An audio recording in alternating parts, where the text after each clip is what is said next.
नमस्कार दोस्तों, आपका स्वागत है कथांतर में। आज इस वीडियो में मैं आपके लिए लेकर आई हूँ मीनाक्षी त्रिपाठी जी द्वारा लिखी कहानी, जिसका शीर्षक है अनोखा दुल्हा। इस कहानी में यह बताया गया है कुछ लड़कों के घर वाले दहेज के लालच में कहाँ तक गिर सकते हैं, क्या क्या नहीं करते हैं दहेज के लालच में। यह सब कुछ इस कहानी में दर्शाया गया है। तो चलिए आगे बढ़ते हैं कहानी में। बेटियों में सबसे लाडली थी तो सबसे छोटी कविता। कविता सांवली रंगत वाली व स्वभाव की तेज थी। उसकी पढ़ने में अधिक रुचि ना थी, इसलिए उसने इंटर तक ही पढ़ाई की, पर वह दिमाग की बहुत तेज थी। सांवली रंगत और कम पढ़े लिखे होने के कारण उसके माँ बाप को उसकी शादी की बहुत चिंता रहती थी, और सुधीर बाबू को दामाद भी सरकारी चाहिए था। जो भी कविता को देखने आता, उसकी सांवली रंगत और कम पढ़े लिखे होने की वजह से उसे नापसंद कर देता। एक दिन व्यापार के सिलसिले में सुधीर बाबू की मुलाकात राजेश जी से हुई। उनका एक ही बेटा था, रोहन, वह भी सरकारी मास्टर। राजेश व उनकी पत्नी शांति दोनों ही लालची प्रवृत्ति के थे। बातों ही बातों में सुधीर ने राजेश से अपनी बेटी की शादी की बात कही। राजेश जी ने भी सुधीर के धन के किस्से सुने ही थे। बस फिर क्या था, बिल्ली के भाग से छीका फूटा। एक हफ्ते बाद राजेश बाबू अपने बेटे और शांति को लेकर सुधीर के घर पहुंचे। लड़की तो उन्हें कुछ खास पसंद ना थी, फिर भी आई लक्ष्मी को वह हाथ से जाने नहीं देना चाहते थे। यह मेरी आखिरी बेटी है, ब्याह करने को मैं तो बस इसी पैसे से तोल दूंगा, सुधीर बाबू ने बातों ही बातों में कहा। बस फिर क्या था, शादी तो पक्की होनी ही थी। रोहन का भी अपना कोई विचार न था, जो उसके माँ बाप कहते वह उसे मान लेता।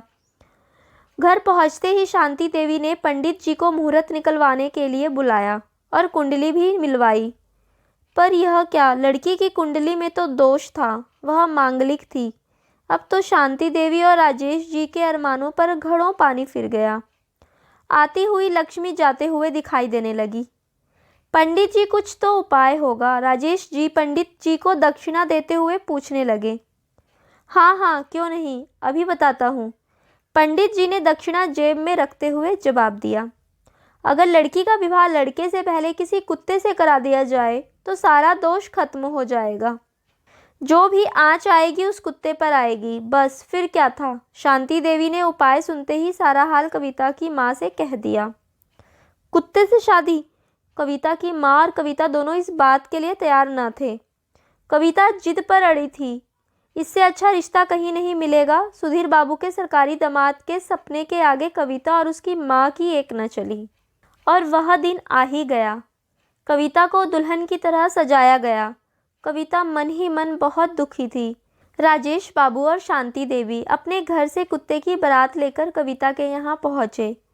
कविता राजेश बाबू के लालच को भांप चुकी थी। उसने उन्हें सबक सिखाने की ठानी। कुत्ते को कविता के बगल बिठाया गया और पंडित जी मंत्र उच्चारण करने लगे। शांति देवी कुत्ते का हाथ पकड़ के सारे कर्मकांड करवा रही थी।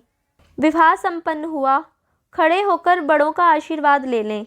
जैसे ही पंडित जी ने यह कहा, कविता उठ खड़ी हुई, तपाक से बोली, अब मेरा पति यही कुत्ता है, अब मैं किसी और से विवाह नहीं कर सकती। शांति देवी और राजेश बाबू अवाक रह गए। सुधीर बाबू भी हैरान थे। मैं ऐसे घर में शादी नहीं कर सकती जो दहेज के लालच में कुछ भी कर सकते हैं। कविता की इस हालत के जिम्मेदार न केवल राजेश बाबू और शांति देवी थे, बल्कि उसके पिता भी उतने ही जिम्मेदार थे। अंधविश्वास और सरकारी दामाद की इच्छा आज भी हमारे समाज में व्याप्त है, जिसकी वजह से कविता जैसी न जाने कितनी बेटियों को अपमानित होना पड़ता है। दोस्तों, मैं आशा करती हूँ यह कहानी आपको अच्छी लगी होगी। इस वीडियो को लाइक कीजिए, दोस्तों में शेयर कीजिए और ऐसी ही स्टोरीज़ के लिए इस चैनल को सब्सक्राइब कीजिए।